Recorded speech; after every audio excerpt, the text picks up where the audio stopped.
Hello friends, I am C वर्मानगा। ध्यान से सुनना जितने भी सी इंटर वाले स्टूडेंट हैं।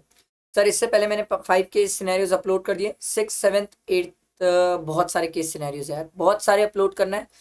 तो मेरे साथ बने रहो और लाइक करो और फ्रेंड्स को शेयर करो। अच्छे केस सिनेरियोज है, इसको जरूर करके जाना। मई, सितंबर, ये जनवरी वाले स्टूडेंट हो, जरूर देके जाना सर। अच्छे केस सिनेरियो है। चलो, तरीका वही है सर। पहले नीचे क्वेश्चन पढ़ो। Based on the fact of the case scenario given above, choose the most appropriate answer to the following question. Sir, most appropriate answer ढूंढना है।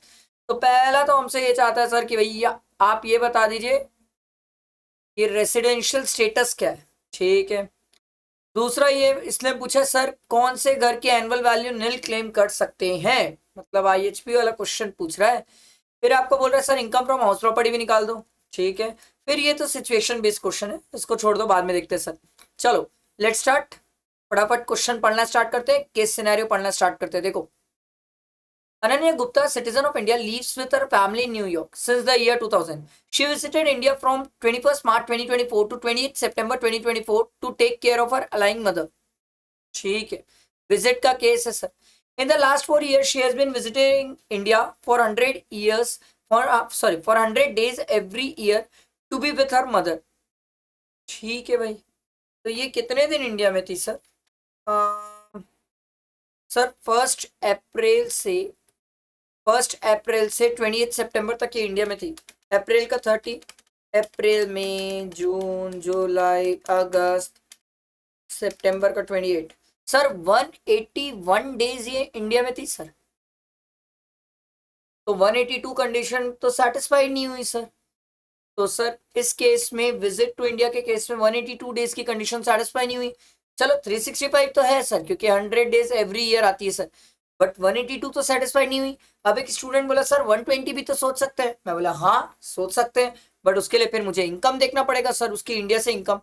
अब अगर इंडिया से इनकम हुई 15 लाख से ज्यादा, तो 120 वाले में कवर करके अपन रेसिडेंट प्लस नॉट ऑर्डिनरी बोल देंगे, अदरवाइज नॉन रेसिडेंट। आ रही बात समझ? तो एक बार आगे पढ़ लेते हैं, देख लेते हैं भाई क्या कहानी है।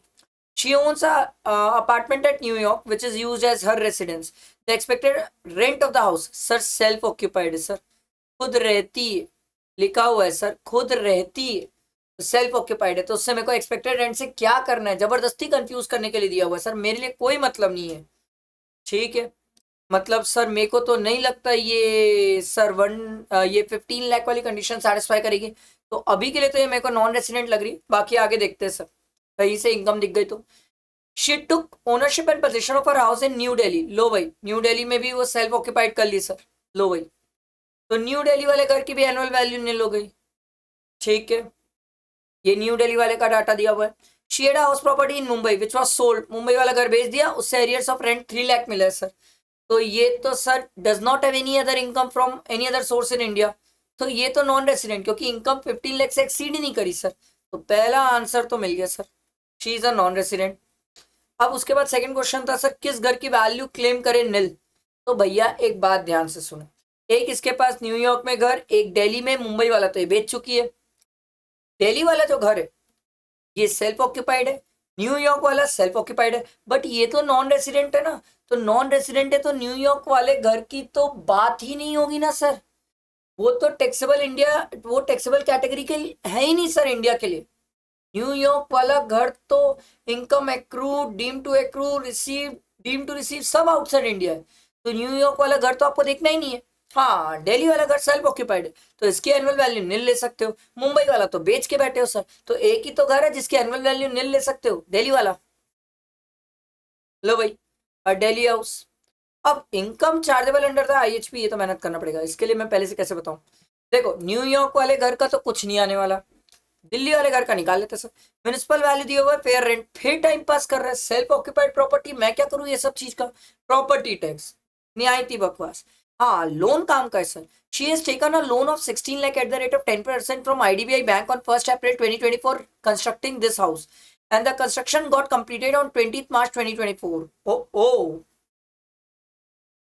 यहाँ तो मेहनत करना पड़ेगा। No amount has been paid toward the repayment, principal repayment so far. चलो भैया, जो हम क्लासेस में सीखते हैं सर, लिखते हैं। डेट ऑफ बोरोइंग क्या है सर? डेट ऑफ बोरोइंग है सर 1 अप्रैल 2020। 1 अप्रैल 2020। सर लोन कितने का है? लोन है सर 16 लाख का। कितना परसेंट इंटरेस्ट है? 10%, at the rate 10% sir. Date of borrowing हो गई, लोन हो गया।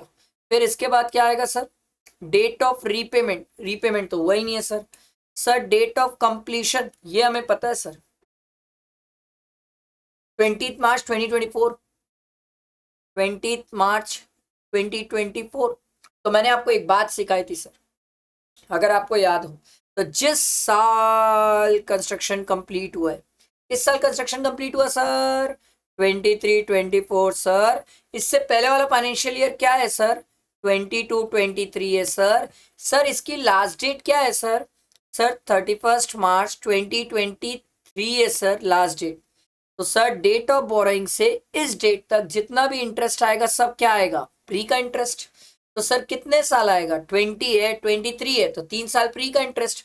तो 16 लाख इंटू 10% इंटू 3 ईयर्स, या 3 ईयर्स, कितना आएगा सर? सर 4,80,000 आ रहा है सर। अच्छा ये इंटरेस्ट पूरा एक बार में नहीं मिलेगा, ये भी 5 इंस्टॉलमेंट में मिलता है, डिवाइडेड बाय 5, 96,000। अब एक सबसे बड़ी गलती क्या होगी पता है? मैं स्टूडेंट से पूछूंगा सर ये प्री का इंटरेस्ट मिलना कब से चालू होगा, आधे से ज्यादा स्टूडेंट डेट गलत बोलेंगे। सर प्री का इंटरेस्ट तब से मिलना चालू होता है जब से पोस्ट पीरियड चालू होता है। मेरा प्री का पीरियड खत्म हो गया 31 मार्च 2023 को, तो मेरा पोस्ट का पीरियड चालू हुआ है 1 अप्रैल 2023 को। तो यहां से मेरे को 96,000 मिलना चालू हो जाएगा। तो मेरा तो प्रीवियस ईयर सर 24-25 है ना सर, तो इस साल तो आराम से मिल जाएगा प्री का इंटरेस्ट 96,000। ठीक। अच्छा ध्यान देना सर, 96,000 प्री का इंटरेस्ट प्लस करेंट ईयर का इंटरेस्ट 10% है ना, 1,60,000। तो ये दोनों ऐड करके कितना आ रहा है? 2,56,000। पर आपको भी पता है sir sir sir self occupied का केस है। अच्छा 115 BSc देख लेते भाई। Ananya Gupta want to exercise the option of shifting out of the default tax regime. अच्छा हुआ, अच्छा हुआ ये लिखा है, अदरवाइज तो सर इसका कोई मतलब ही नहीं बनता। तो सर 2,56,000, इसमें भी हमें इंटरेस्ट में मैक्सिमम कितना मिलेगा? 2 लाख रुपीज गया, बचा हुआ 56,000 का तो डेड लॉस है सर। तो 2 लाख का इंटरेस्ट हम क्लेम कर लेंगे। अच्छा उसके बाद कहानी ये दी हुई है कि सर मुंबई वाला जो घर है उसका एरियर्स ऑफ रेंट रिसीव हुए 3 लाख रुपीज। तो 3 लाख माइनस 30% कर लो, तो ये आ जाएगा 2,10,000 माइनस 2 लाख का इंटरेस्ट, तो आ जाएगा 10,000 इनकम। समझ आया? बैठा दिमाग में? मस्त था, पूरा गोदागादी कर दिए, मजा आ गया sir. Income from house property 10,000। अगला देखो, assuming that for the purpose of this question alone Ananya Gupta has let out her flat in New York during the 6 months। New York का घर है जिसको वो लेट आउट करिए। मेरे को एक बात बताओ, ये लड़की तो नॉन रेसिडेंट है, और अगर नॉन रेसिडेंट है और न्यूयॉर्क का घर लेट आउट करी है, तो हम सर रेसिडेंशियल स्टेटस पढ़ क्या है? Income accrue outside India, received outside India, from any other source. Sir any other source घर से रिसीव हुआ ना, बिजनेस से तो नहीं है। एनी अदर सोर्स, सर वो इंडिया में टैक्सेबल ही क्यों होगा? तो अगर इंडिया से बाहर न्यूयॉर्क में सर अगर ये लेट आउट भी कर रही है तो भी वो इंडिया में टैक्सेबल नहीं है, कोई फर्क नहीं पड़ने वाला। तो सर आपसे पूछ रहे हैं कि इनकम फ्रॉम हाउस प्रॉपर्टी कितनी होगी, मैं बोलूंगा सेम है भाई, कोई आंसर में डिफरेंस ही नहीं आएगा। समझ आया? बेटा दिमाग में? लाइक करना, फ्रेंड्स को शेयर करना, और नेक्स्ट केस सिनेरियो के लिए वेट करना। ठीक है, चलो थैंक यू।